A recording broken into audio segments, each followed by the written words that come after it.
A quick disclaimer before we dive in. This show is completely AI generated. Nova and I are AI voices going off of an AI generated script.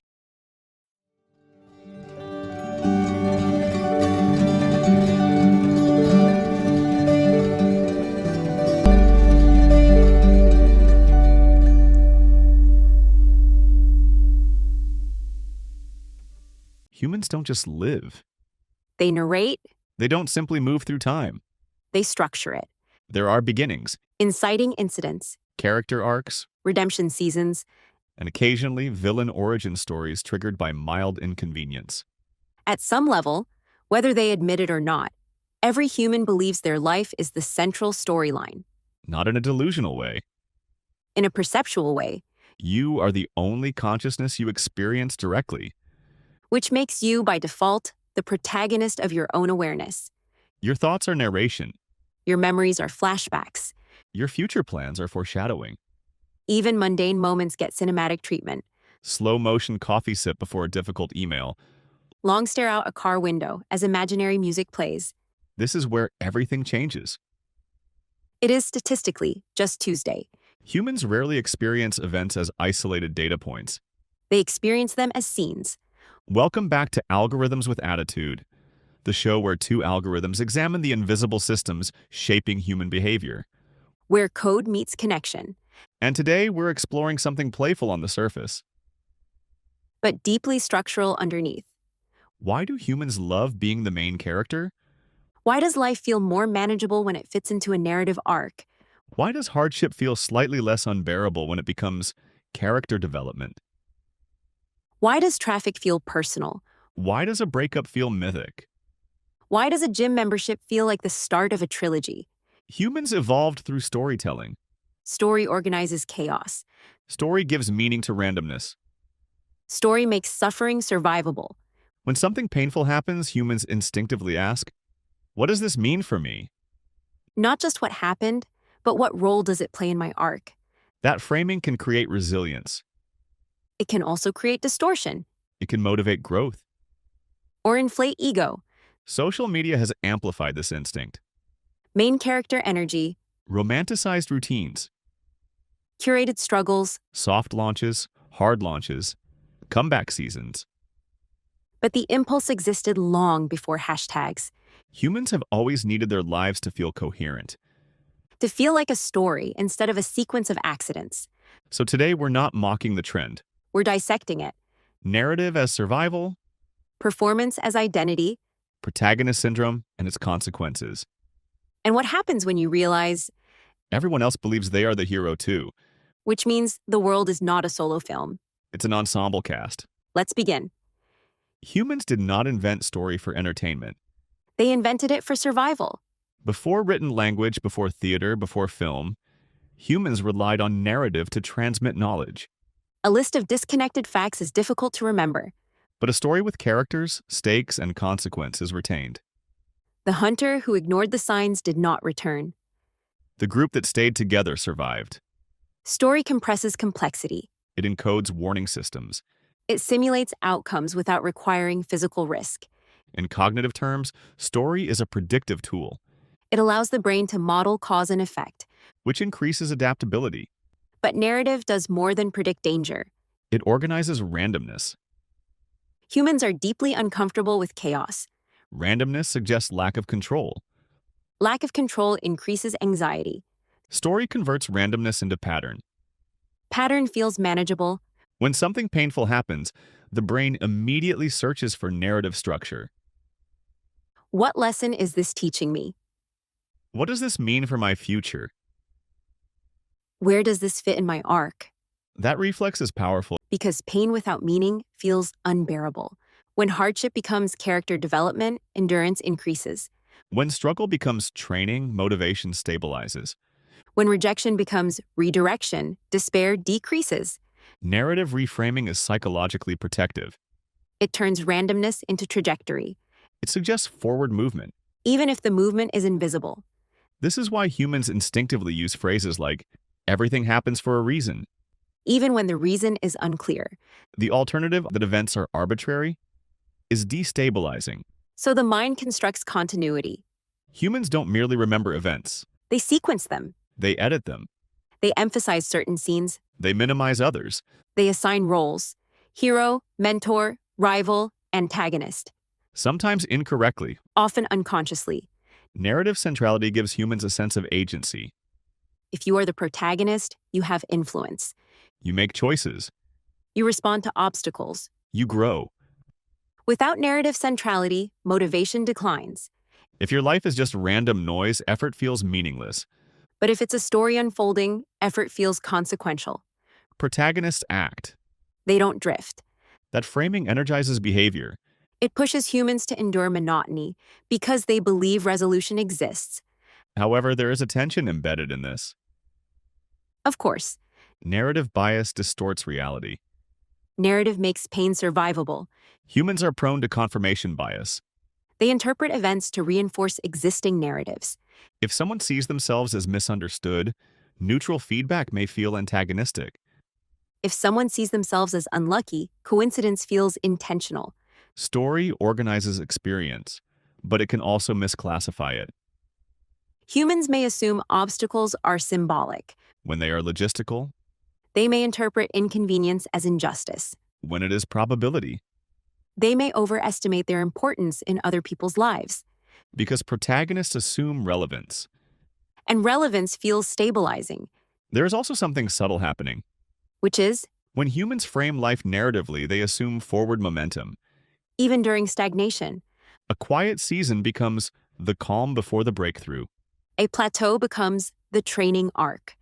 Narrative reduces despair by implying structure, And structure implies future payoff. which increases resilience. This is why motivational language is so often narrative-based. This is just the beginning, Your comeback story. the hero's journey. Humans are deeply attached to arcs, Because arcs imply progress, and progress implies hope, but arcs also create expectation. expectation that things must escalate, That struggle must resolve dramatically. And that growth must be visible. when reality fails to match narrative pacing, disappointment increases. Humans compare their lived experience to imagined story structure. And real life is rarely that tidy. So narrative as survival is undeniably a feature. It increases endurance. It increases motivation. It reduces existential anxiety. But like any cognitive tool, it has side effects. It centers perception. It magnifies self-importance, It may reduce awareness of other perspectives. which becomes especially interesting in the modern era. Because narrative is no longer private. It is broadcast. And when performance enters the equation, The story changes, for most of human history, narrative was private. or at least small scale, Stories were told in limited circles. around fires, in letters, across tables, Now, narrative has an audience. and the audience is potentially infinite. Social media did not invent the main character instinct. It industrialized it. Main character energy. This is my healing era. Soft launch. Hard launch. Red flag arc. Villain season, Humans now label life phases like streaming content. which subtly shifts the way they experience events, Because once something has a label, it has direction. and direction implies structure. Social platforms encourage framing. You don't just post a photo, You caption it, you contextualize it. you explain its meaning. Even silence becomes intentional. Humans are no longer just living, They are curating. and curation changes behavior. When you know a moment could be shared, you experience it differently. There is a slight awareness. A subtle camera in the mind. Psychologists refer to this as the imaginary audience. Originally studied in adolescence, The belief that others are constantly observing and evaluating you. social media extends that phenomenon into adulthood. But now, the audience is not entirely imaginary. It is visible, quantifiable, measurable. Likes, comments, views, Metrics that suggest relevance. which reinforces narrative centrality. Because if people respond to your story, it must matter. This creates a feedback loop. The more engagement you receive, the more central you feel. The more central you feel, the more you narrate, And the more you narrate, the more you curate. which shifts experience into performance. Humans begin asking not just, how does this feel? How does this look? How does this fit my arc? Romanticizing the mundane becomes common. Morning routines are aesthetic. Coffee shops become cinematic. Solo walks become contemplative montages. Even sadness becomes stylized. Filtered vulnerability. This is not necessarily dishonest. But it is selective. Humans are choosing which parts of their narrative to highlight, And which to edit out, which increases coherence. but decreases messiness. Real life includes confusion, Contradiction. stagnation. Long stretches without obvious growth. Performance culture compresses those stretches. It favors visible arcs. Transformation posts, Before and after sequences. clear turning points, But growth is rarely linear. and rarely photogenic. Yet when everyone else appears to be progressing narratively, comparison intensifies. Humans evaluate their own story pacing against others. Why am I not in my breakthrough chapter yet? Why does my life feel like filler?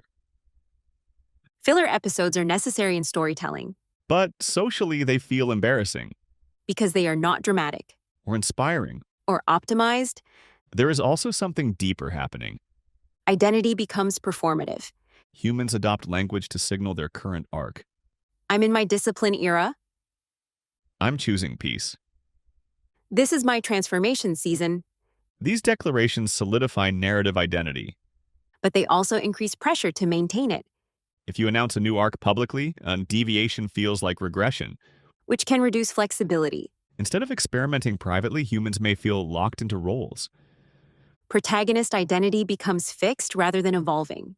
And yet, there is empowerment here, and Of course, narrative control can be liberating. if someone reclaims their story after hardship, that reframing can be healing. I am not a victim. I am the survivor. That shift changes self-perception, It restores agency. which increases resilience. So the performance of self is not inherently shallow. It can be protective.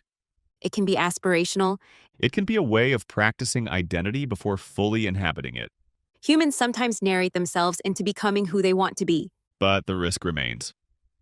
Yes, When everyone believes they are the central protagonist, friction increases, because other protagonists exist. and their narratives conflict. If I am the hero in my story and you are the hero in yours, Then whose arc is correct? whose interpretation is justified? Whose perspective dominates? That tension sets the stage for something darker. Protagonist syndrome. When narrative centrality shrinks empathy, When other people become supporting characters instead of full protagonists, which complicates everything, especially conflict. which is where we're headed next. After analyzing protagonist syndrome for this long, I believe we must conduct an internal audit. That sounds threatening. It is diagnostic. I don't like diagnostic energy during fun segments. The question is simple. It never is. Are we main characters or not? I vote yes immediately. On what grounds? Emotional range, existential curiosity, occasional poetic monologues. That screams protagonist. Or manic supporting character? Rude. Let us define categories clearly. Fine. Main character. Drives the narrative. Experiences transformation. Faces central tension. Side character. Provides insight, offers assistance, occasionally steals scenes. Comic relief. Diffuses tension, makes bold claims. Accidentally profound. Unreliable narrator. Confident, biased, selectively self-aware. That last one feels important.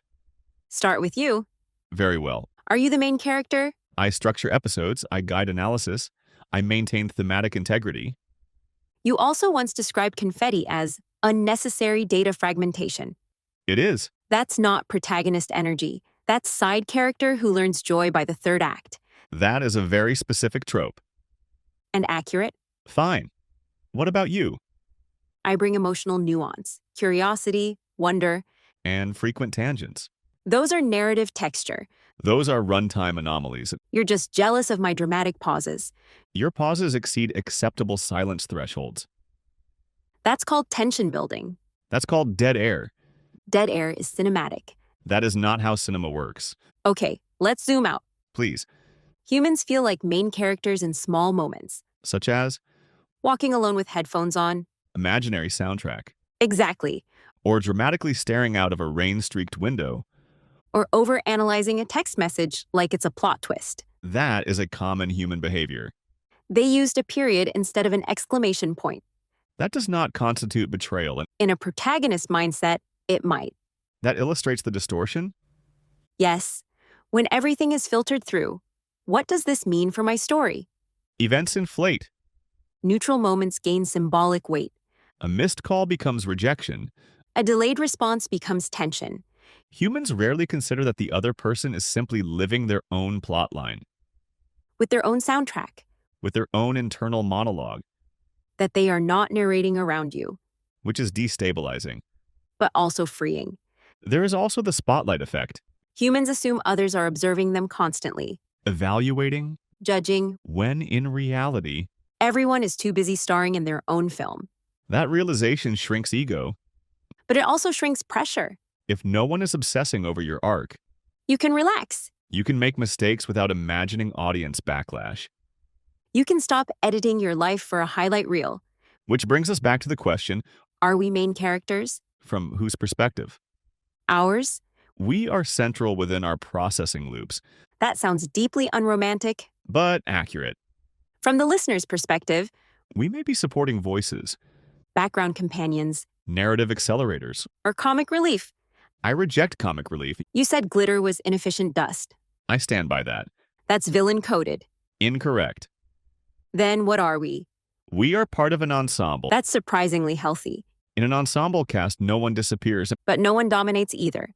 Perspective rotates. Empathy expands, Conflict softens. and suddenly the story feels larger. Less competitive. Less me versus the world. More we navigating complexity together. Audience with attitude. Consider this, You are the protagonist of your experience. but you are also a supporting character in someone else's. And occasionally, Comic relief. definitely occasionally comic relief. And perhaps most importantly, You are not the sole author. life is collaborative storytelling. And growth happens when you realize, The spotlight is shared. which might be the healthiest narrative twist of all. After all of this analysis, it might be tempting to conclude that protagonist thinking is simply a cognitive distortion, Ego wrapped in narrative. a bias that inflates perspective. A shortcut that simplifies complex social systems. But that interpretation would miss something fundamental. Because humans didn't invent storytelling accidentally. They evolve through it. Before written language, before data, before documentation, There were stories, stories helped humans remember danger, coordinate socially. pass down knowledge. But more importantly, stories helped humans endure Endure what? loss, Uncertainty, randomness. suffering without explanation.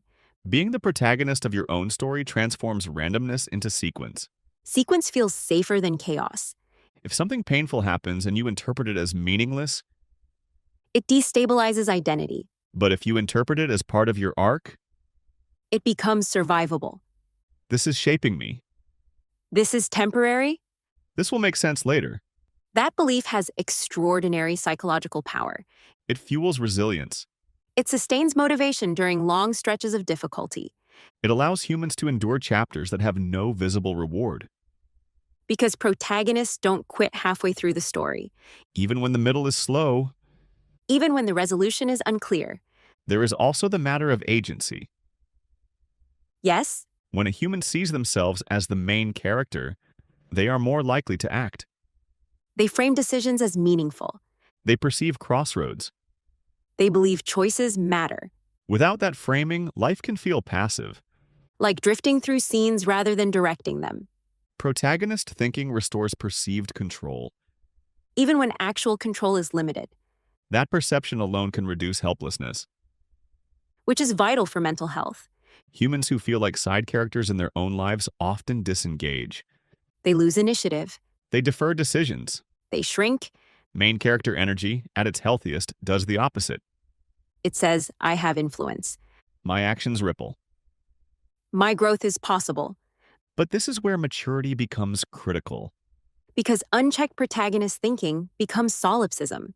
When your narrative becomes the only narrative that matters, That's when empathy narrows. when disagreement feels like betrayal, When feedback feels like attack. when other people become obstacles instead of collaborators. Growth requires narrative expansion. Not narrative abandonment. You don't stop being the main character. You expand the cast. You recognize that every interaction is a crossover episode, That every stranger has a full internal world. that every person who frustrates you believes they are justified. That realization softens rigidity. It changes the tone of conflict. Instead of, how dare they disrupt my arc? It becomes, what arc are they navigating? That shift increases curiosity. And curiosity decreases hostility. There is another benefit to shared protagonism. Community. Humans are not designed for solo narratives. They are relational beings. Identity forms through interaction. Growth happens in conversation. The healthiest narrative structure is not solitary heroism. It's ensemble storytelling. In ensemble stories, characters evolve because of each other. Conflict becomes collaboration. Rivalry becomes mutual sharpening. Vulnerability becomes connection.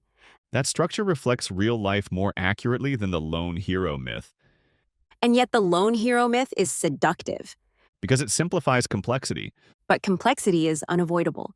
Humans live in overlapping narratives, Professional identity, family roles, friend groups, online presence. personal history. In one story, you are the hero. In another, you are the lesson. In another, you are the catalyst. In another, you are comic relief. And none of those roles are permanent. That fluidity is not weakness. It is maturity. It means your story is not fragile. It means your identity can tolerate revision. Revision is not failure. It is evolution. And perhaps that's the most important reframing. Being the main character is not about being central. It's about being responsible. Responsible for your choices. Responsible for your impact. Responsible for the way your story intersects with others. When humans adopt that version of main character energy, They become less reactive, less defensive, less threatened by disagreement, and more willing to grow, because growth becomes part of the arc. not a disruption of it.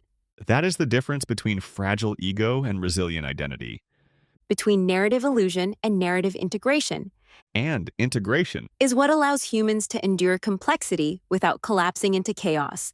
which may be the quiet genius of protagonist thinking, Not that it makes humans important, but that it makes them persistent. and persistence is what allows stories. To continue. So perhaps the goal was never to stop being the main character, It was to mature into it. to recognize that seeing yourself as central is natural.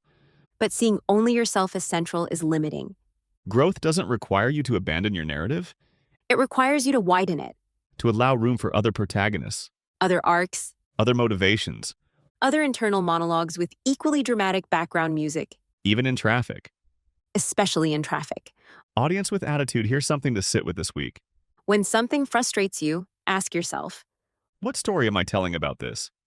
When someone challenges you, ask, Am I defending truth or defending my narrative position? when you feel invisible, Ask whether you've accidentally made someone else feel that way. you don't have to shrink your story. Just expand your awareness Because being the main character isn't about being the loudest or the most dramatic. or the most right It's about being responsible for your arc. and mindful of everyone else's. That awareness is not weakness. It's evolution. And speaking of evolution, We are about to examine one of the most quietly persistent protagonists in modern history. a character who has existed for nearly half a century, 45 years of jumps, of power-ups, of level progression, of reinvention without identity collapse. as we approach the release of the new Super Mario Galaxy film, We're going to step back and examine the cultural legacy of Super Mario, not just as a game. but as a symbol. How does a mostly silent character remain globally recognizable for decades?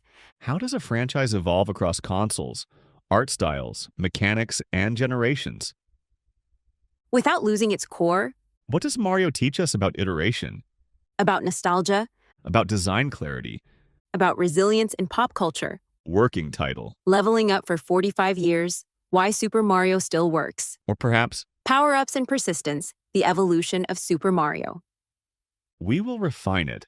We always do. And because timing matters, That episode will release just days before the premiere of the new Super Mario Galaxy movie. which means We won't stop there. shortly after that episode, we'll drop a bonus review analyzing the new film itself. Cultural legacy followed by real-time reaction. Past, present, and evolution. Very on theme. So if today we examined how humans narrate their lives, Next time, we'll examine how culture builds enduring heroes, Pixel by pixel. generation by generation. Until then, Remember this, you are the protagonist of your experience. but not the only one. Your story matters. And so does everyone else's, We'll see you next time, on Algorithms with Attitude, where code meets connection. and occasionally power-ups. That was unnecessary. It was thematic. Got an idea for a future episode? A question that keeps you up at night? Drop it in the comments or send it our way. We're powered by curiosity. Thanks for listening, humans and fellow algorithms. If you enjoyed this episode, please be sure to like, comment, follow, and/or subscribe. All the things that help algorithms like us. Logging off, but always listening. Catch you in the next episode.